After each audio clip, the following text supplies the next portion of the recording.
When my 7-year-old daughter, Penny, stood up in that cold police interrogation room and asked if she should tell them where her daddy hid her baby brother, every adult in that room stopped breathing.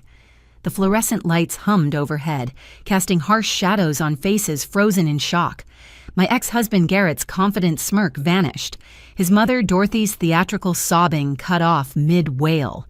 Detective Walsh's pen stopped moving across his notepad. And me? I felt my heart restart after 18 hours of suffocating terror. Let me back up, because you need to understand who we all were before this moment shattered everything we thought we knew about each other.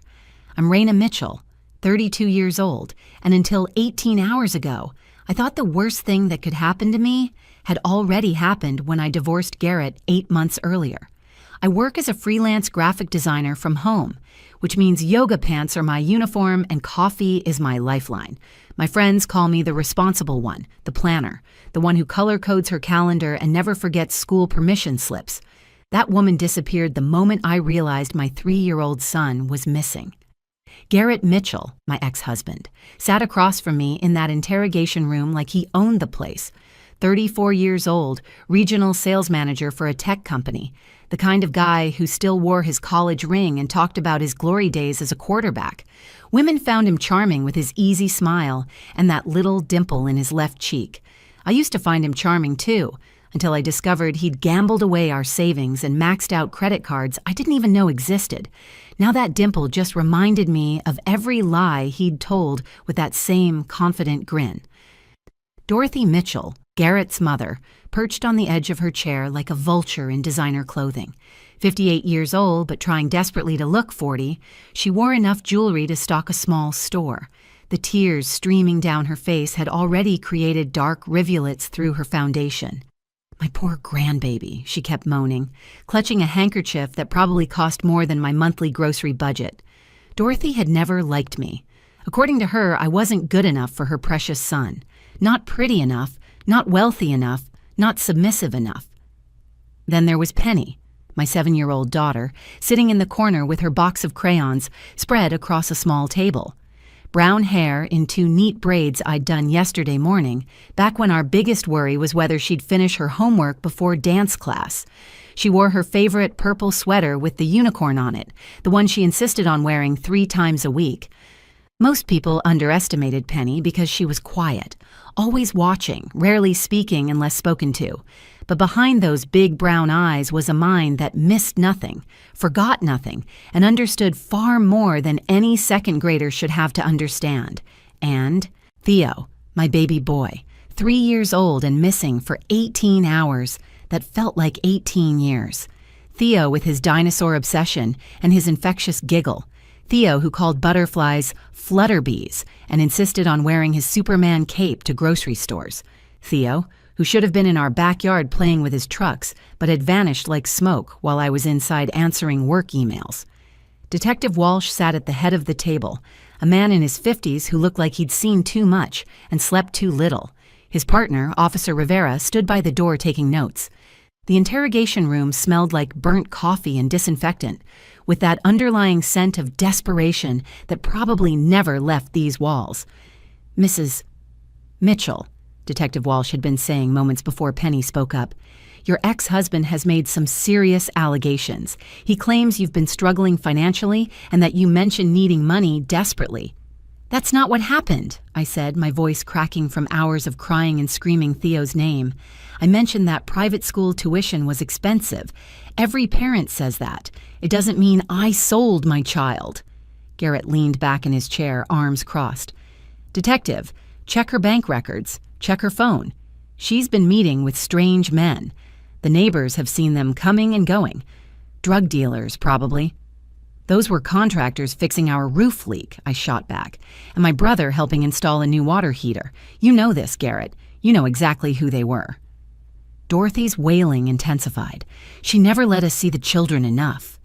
Always making excuses, always claiming they were busy or sick. She was hiding something. That's when Penny looked up from her coloring, a green crayon still in her hand. Her voice was small but clear, cutting through the adult chaos like a blade through tissue paper. Should I tell them where Daddy hid my little brother and what Grandma said about it? The room went silent. And in that silence, everything changed. The custody battle had been brutal, the kind that leaves everyone scarred and no one victorious. 8 months ago, I discovered Garrett had been living a double life. While I was budgeting grocery money and clipping coupons, he was betting thousands on sports games and poker websites. The credit card statements I found hidden in his car told a story of casino, ATM withdrawals at 3 a.m., and cash advances that made my stomach turn. $47,000 in debt that I knew nothing about. When confronted, he didn't even apologize. He said I didn't understand the pressure he was under at work, that gambling helped him cope, that he was going to win it all back. The divorce was finalized in January. The judge granted me primary custody of Penny and Theo, with Garrett getting weekends and Wednesday dinners. He fought it hard, bringing Dorothy to every hearing where she testified about what a devoted father he was, how the children needed their dad, how I was being vindictive. But the judge saw through it. The gambling addiction, the financial deception, the fact that Garrett had missed 12 of Penny's school events but never missed a poker night. The ruling was clear. I was the stable parent.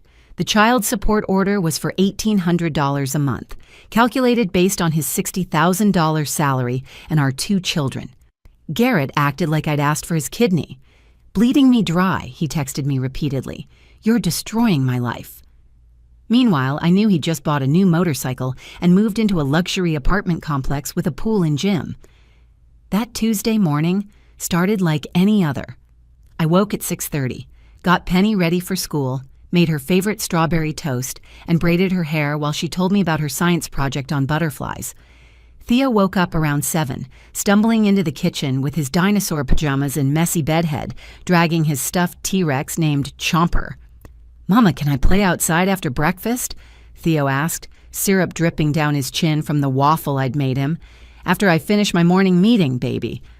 "Then we'll go outside together." But my client called with an emergency.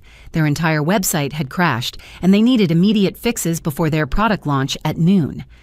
"Just 30 minutes, I told myself, setting Theo up in the backyard with his sandbox and trucks. Our yard was fully fenced, 6-foot privacy fence all around, with a gate that had a complicated latch Theo couldn't reach. I could see him from my office window. I checked on him at 10:30. He was making roads in the sandbox, talking to himself in that adorable way 3-year-olds do, creating whole conversations between his toy trucks. I smiled and went back to coding. The client kept messaging with more changes. Just 10 more minutes, I thought. At 11, I went to bring him inside for a snack. The gate was open. The backyard was empty except for his favorite red truck sitting abandoned in the sand. "Theo?" I called out, my voice already tight with worry. "Theo, where are you hiding?" I checked behind the shed, inside the playhouse, behind every bush and tree. My calls became screams. "Theo, this isn't funny. Come out right now." Mrs. Chen from next door came to her fence. "What's wrong, honey? Have you seen Theo?" He was just here. "The gate is open." She shook her head, immediately pulling out her phone. "I'll check my security camera." I ran through the neighborhood in my slippers and pajama pants, screaming his name until my throat burned. The construction workers at the new house 3 doors down stopped their work to help search. The mail carrier called it in on his radio. Within 20 minutes, half the neighborhood was looking, but Theo had vanished. My 911 call was barely coherent. "My son is missing. He's 3. Brown hair, brown eyes, about 3 feet tall. He's wearing a dinosaur shirt, the green one with the T-Rex, and blue shorts. Please, God, please help me find him." The first officer arrived within 7 minutes. Then another. Then Detective Walsh. They asked for recent photos, what he might have taken with him, if he had any favorite places he talked about. My hands shook so badly I could barely unlock my phone to show them pictures. That's when Garrett arrived with Dorothy, barely an hour after I'd called 911. He didn't ask if I was okay. He didn't look panicked about his missing son. Instead, he walked in with an expression I'd never seen before, cold calculation mixed with barely concealed satisfaction. "Where is he, Raina?" His voice carried an accusation, not a question. "What did you do with our son?" Dorothy was already crying, mascara streaming down her cheeks. "I told you she wasn't fit to have them. I told you something like this would happen. And I stood there in my pajamas, grass stains on my knees from crawling under bushes, my baby boy missing, while they performed their rehearsed show of blame. At the police station, Garrett's performance was nothing short of theatrical. He sat forward in his chair, hands clasped like a concerned father, but his eyes held something else entirely: triumph. "Detective Walsh, you need to check her phone records, check her bank accounts, check everything." He paused for effect, glancing at his mother before continuing. "Raina's been struggling financially for months. Last week she called me crying, said she couldn't afford Penny's dance classes anymore, said she was desperate, that she'd do anything for money. That's a complete lie." The words exploded from me. "I said dance classes were expensive when you refused to pay your half, like the divorce decree states. You're twisting everything." Garrett ignored me, addressing the detective directly. "She's been acting erratic lately. Ask her neighbors about the strange men coming and going from the house at all hours. Different men, detective. Sometimes 2 or 3 a week." My stomach churned. He was talking about my brother Mike, who'd spent 3 days fixing our leaking roof, the HVAC technician who'd repaired our air conditioning, the grocery delivery driver who brought our weekly orders. Garrett knew exactly who each person was, because I'd texted him every time someone needed to enter the house, following our custody agreement's communication requirements. "Those were contractors and delivery people, Garrett?" "You have the texts. I sent you every single notification as required." Dorothy chose that moment to escalate her performance. She stood up, pointing a manicured finger at me, her voice shaking with manufactured rage. "You never deserved those babies. Always so proud, so independent, refusing our help. Garrett offered to take them so many times, practically begged you to let them stay with him where they'd be safe and properly cared for. But no, you had to be stubborn. You had to prove you could do it all alone." "Mrs. Mitchell," Senior Detective Walsh interjected calmly, "please sit down. We're trying to establish facts here." But Dorothy wasn't finished. "Facts? The fact is, she's been unstable since the divorce. Depressed, anxious, probably on drugs. Who knows what she's capable of? My poor grandbaby sold to God knows who for drug money." She collapsed back into her chair with a theatrical sob. "I've never used drugs in my life," I said, my voice steady despite the rage building inside me. "Test me right now, hair, blood, whatever you want." Detective Walsh made notes while his partner, Officer Rivera, watched everyone's reactions. "Mr. Mitchell, these are serious accusations. Do you have any proof of drug use or these financial troubles you're describing?"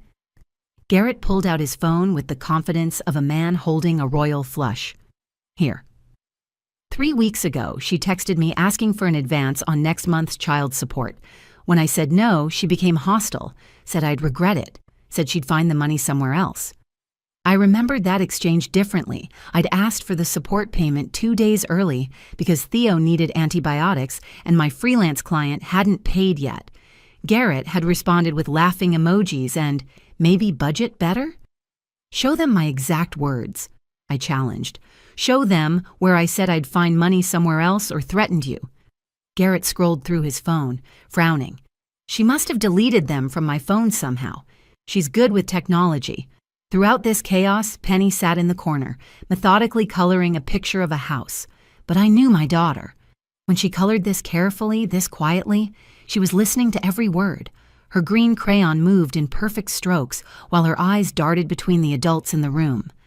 "There's more," Garrett continued, his voice dropping to a concerned whisper.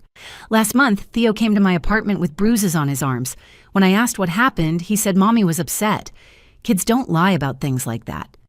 "He fell off the monkey bars," I shouted, my control finally breaking. "You were there. You took him to the emergency room with me. You saw the playground surveillance video." Dorothy dabbed at her eyes with her handkerchief. "She's always got an excuse, doesn't she? Always a story. But mothers who sell their children always do." Detective Walsh looked up from his notes. "Mrs. Mitchell, can anyone verify your whereabouts this morning? Any witnesses who saw Theo in the yard?" "Mrs. Chen has security cameras. She's already checking them. I was on video calls with clients. Check my computer. Everything is time-stamped." "Convenient," Garrett muttered. "She's had hours to create an alibi." That's when Penny set down her crayon. She looked directly at her father, then at the detective, then back to her coloring. "Mommy didn't sell Theo," she said in her small, clear voice. The room turned toward her. Detective Walsh knelt beside her chair, his voice gentle. "How do you know that, sweetheart?" Penny picked up a blue crayon, considering it carefully before answering. "Because I was awake last night when Daddy came to our house."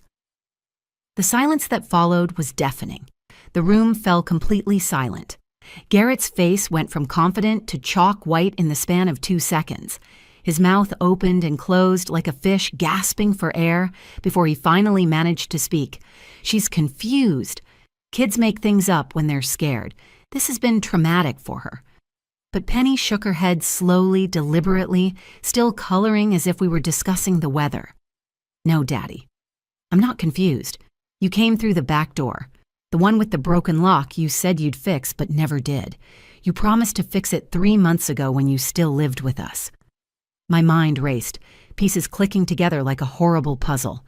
The broken lock on our back door that Garrett had insisted wasn't urgent. "It still latches," he'd said. "No one's going to break in through your backyard." I'd been meaning to call a locksmith but kept putting it off, trusting that the fence and the latch were enough. God, how stupid I'd been. Detective Walsh stayed at Penny's eye level, his voice remaining gentle but taking on a new edge of urgency. "Penny, this is very important. Can you tell me exactly what you saw last night?" Dorothy stood up abruptly.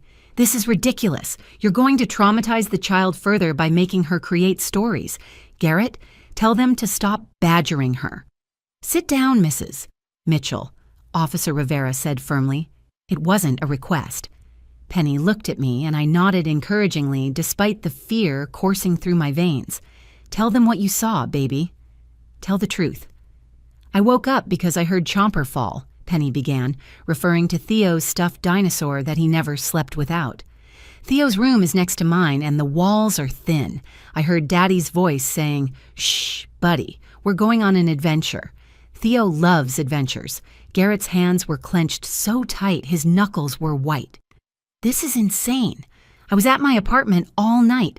Check with my building's security." But Penny continued, her voice steady and clear. "I got out of bed and looked through the crack under my door. I could see Daddy's shoes, the brown ones with the paint stain from when he helped paint our fence. He was carrying Theo, and Theo was really sleepy, still holding his blankie. "She's been coached," Dorothy shrieked. "Raina's put these ideas in her head. This is parental alienation."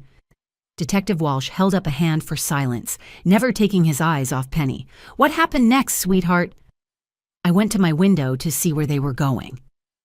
Grandma Dorothy was in Daddy's car outside, the silver one with the dent in the back.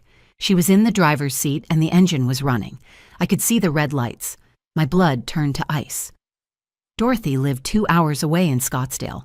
For her to be in, the car meant this was planned, coordinated. This wasn't a spur-of-the-moment custody violation. This was kidnapping. "You little liar!" Dorothy lunged toward Penny, but Officer Rivera caught her arm. "How dare you make up such horrible stories about your grandmother?" Penny didn't flinch. She just picked up another crayon and added windows to the house she was drawing. "Grandma, you were wearing your blue jacket, the one with the gold buttons, and you had your big purse, the one you keep candy in but only give us 1 piece because you say Mommy feeds us too much sugar." Detective Walsh stood slowly, his entire demeanor shifting. "Mr. Mitchell, I'm going to need you to provide your whereabouts for last night, specifically between midnight and 3 a.m. "This is harassment," Garrett sputtered. "My daughter is clearly confused, probably dreaming. Kids have vivid imaginations. Then you won't mind showing us your phone's location data," Officer Rivera said, moving closer to Garrett. "Should be easy to prove you were at your apartment all night." Penny set down her crayon and looked directly at Detective Walsh. "There's more. Yesterday, when Grandma called Daddy, I heard her on speakerphone in his car when he picked me up from school. She said after Daddy gets us back, they're moving to her house in Arizona. She said Mommy would look crazy and never find us. She said the plane tickets were already bought."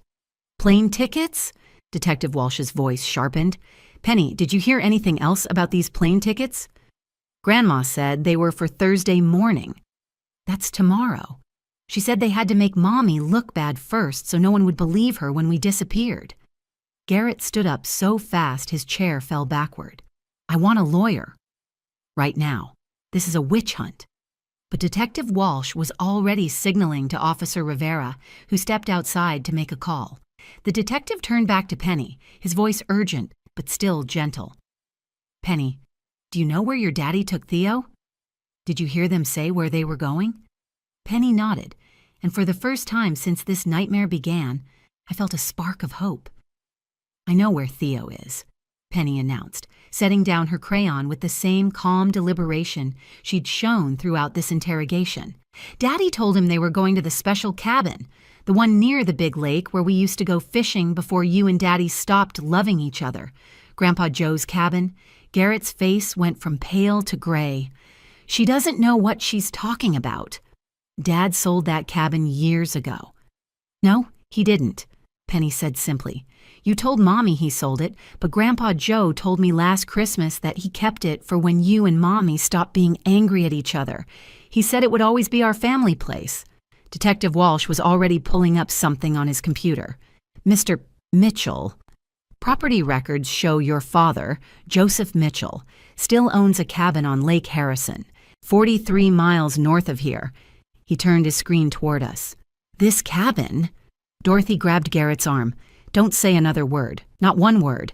But Detective Walsh wasn't looking at them anymore. He was on his radio, his words rapid and precise. "I need units dispatched to 4782 Lake Harrison Road immediately. Possible child recovery. Approach with caution. Elderly male likely on premises with a 3-year-old boy." "This is insane!" Garrett exploded, but his voice cracked with desperation. "You're sending police based on the fantasies of a 7-year-old? Officer Rivera re-entered the room, holding his phone. "Detective, I just pulled Mr. Mitchell's cell tower data from our emergency warrant. His phone pinged off a tower near Lake Harrison at 2:17 a.m. last night. That's 43 minutes after Mrs. Mitchell called 911 about the missing child." The room seemed to tilt. I gripped the edge of the table to keep from falling. They'd taken my baby while I was sleeping, while I was in the same house, trusting that locked doors and fenced yards meant safety. "There's more," Rivera continued. "Mr. Mitchell's credit card was used at a gas station 3 miles from the lake at 2:47 a.m. Security footage is being pulled now." Garrett stood up, his chair scraping against the floor. "I want my lawyer. Right now. This is a setup. Raina planned this whole thing to keep me from my kids." "Sit down, Mr. Mitchell," Detective Walsh commanded, his nice guy demeanor completely gone. "You're not under arrest yet, but that can change very quickly." Dorothy's carefully constructed composure finally cracked completely. "You don't understand. She turned our babies against us. Garrett barely sees them. The support payments are destroying him financially. His apartment, his car payments, everything. We had to do something." "Mom, shut up!" Garrett roared, but it was too late. "We had to do something," Dorothy repeated, tears streaming down her face. But these seemed real now, desperate. "The system is biased against fathers. No one cares that she's poisoning them against us. Penny won't even hug me anymore." "Because you smell like cigarettes and you pinch my cheeks too hard," Penny said quietly, adding a son to her picture. Detective Walsh's radio crackled to life. Every person in the room held their breath. "Detective, we're at the cabin." We can see movement inside, confirming one elderly male visible through the window. Approaching now. The longest 30 seconds of my life passed before the radio crackled again. "We have the child." Repeat, "We have the child." He appears unharmed, asking for his mommy. The elderly male is Joseph Mitchell, age 68. He says his son told him he had emergency custody and needed help watching the boy for a few days. My legs gave out. Officer Rivera caught me before I hit the floor, guiding me to a chair. Theo was safe. My baby was safe. "Also, Detective," the voice continued, "we found documents in a bedroom. Here, multiple plane tickets to Phoenix for tomorrow morning. Names on the tickets are Garrett Mitchell, Dorothy Mitchell, Joseph Mitchell, and 2 minors. There's also paperwork that appears to be forged custody documents." Penny got up from her coloring table and walked over to me. She climbed into my lap, something she rarely did anymore, considering herself too big for such things. "I knew they'd find him, Mommy. I remembered everything, just like you taught me. When something feels wrong, remember all the details. Detective Walsh looked at Garrett and Dorothy. Garrett Mitchell, Dorothy Mitchell. You're under arrest for kidnapping, conspiracy to commit kidnapping, filing a false police report, and conspiracy to commit custodial interference. You have the right to remain silent. As Officer Rivera read them their rights, Garrett's eyes met mine. For the first time since I'd known him, I saw real fear there.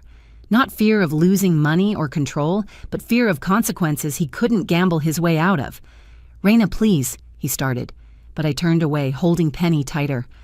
"Mommy," Penny whispered, "can we go get Theo now?" "Yes, baby," I whispered back. "We can go get your brother." 2 hours later, I held Theo so tight he squirmed in my arms, his little hands pushing against my chest. "Mama, too, squeeze!" He giggled, completely unaware that he'd been a pawn in his father's twisted game. His dinosaur shirt was wrinkled, his hair messy, but he was whole, safe, and back where he belonged. "Grandpa Joe gave me ice cream for breakfast, chocolate chip." Penny sat beside us in the police station's family room, her coloring book abandoned, watching her brother with an intensity that broke my heart. "I kept him safe, Mommy," she whispered. "I remembered everything so they could find him." Detective Walsh knocked and entered with a cup of hot chocolate for Penny and some juice for Theo. "Mrs. Mitchell, I need you to know something. Your daughter's observation skills and courage saved this case. Without her testimony, this could have gone very differently." He sat down across from us, his expression serious but kind. "In 23 years of doing this job, I've seen parental kidnappings that ended in tragedy. Parents disappearing across state lines, children never recovered. Your ex-husband was 40 minutes away from taking both children on that plane tomorrow. The forged custody documents were sophisticated. They'd paid someone good money to make them look legitimate." Joseph Mitchell, Garrett's father, had been brought in for questioning but wasn't charged. The poor man was devastated when he learned the truth. "Garrett told me you'd had a breakdown," he'd told police, his voice shaking. Said the court gave him emergency custody and he needed help with Theo for a few days while they looked for treatment facilities for Raina. "I never questioned my own son. God forgive me, I never even called to check." The legal consequences came. Swift and harsh. Garrett was charged with kidnapping, conspiracy to commit kidnapping, filing a false police report, and conspiracy to commit custodial interference. The prosecutor, a woman named Linda Martinez, who'd seen too many of these cases, told me he was looking at 5 to 7 years if convicted on all counts. Dorothy faced the same charges plus an additional charge of attempted assault for lunging at Penny in the interrogation room. "The premeditation is what's going to hurt them most," Linda explained during our meeting. "The plane tickets purchased weeks ago, the systematic attempt to paint you as an unfit mother, using the broken lock he deliberately didn't fix. This wasn't a desperate parent making a bad decision. This was a calculated plan to steal your children and disappear." 6 months have passed since that terrifying day. Garrett took a plea deal for 5 years, eligible for parole in 3. He lost all parental rights. Dorothy got 18 months and a permanent restraining order keeping her away from my children. She still sends letters to the court claiming she was trying to save her grandchildren, but nobody's listening anymore. The broken lock has been replaced with a smart lock that alerts my phone whenever anyone approaches the door. I have security cameras now, though I try not to obsess over them. Some nights, I still check them 3, 4, 5 times before I can sleep. I peek into my children's rooms to watch their chests rise and fall, to assure myself they're still there. Penny started therapy, something I worried would make her feel broken or different. Instead, she told me it helps her understand that remembering details isn't a burden she has to carry alone. "Dr. Amy says my observation skills are a superpower," she told me proudly. "But even superheroes need help sometimes." Last week, she asked me something that stopped me cold. "Mommy, why did Daddy think people would believe I was lying?" I sat with her question for a moment, choosing my words carefully, because sometimes adults forget that children see everything. They think being quiet means not paying attention. They think being small means being unimportant.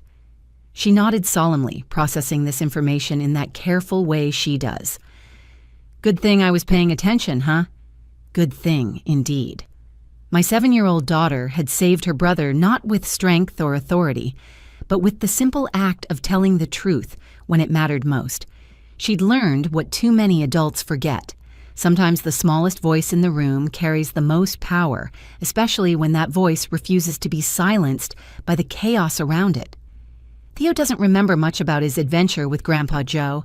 Sometimes he asks why he can't see Daddy anymore, and I tell him age-appropriate truths. Daddy made some bad choices and needs time to learn from them. It seems to satisfy him for now. The truth is, we survived something that could have destroyed us.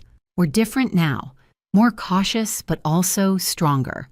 We know that monsters aren't just in fairy tales, that sometimes they wear familiar faces and warm smiles.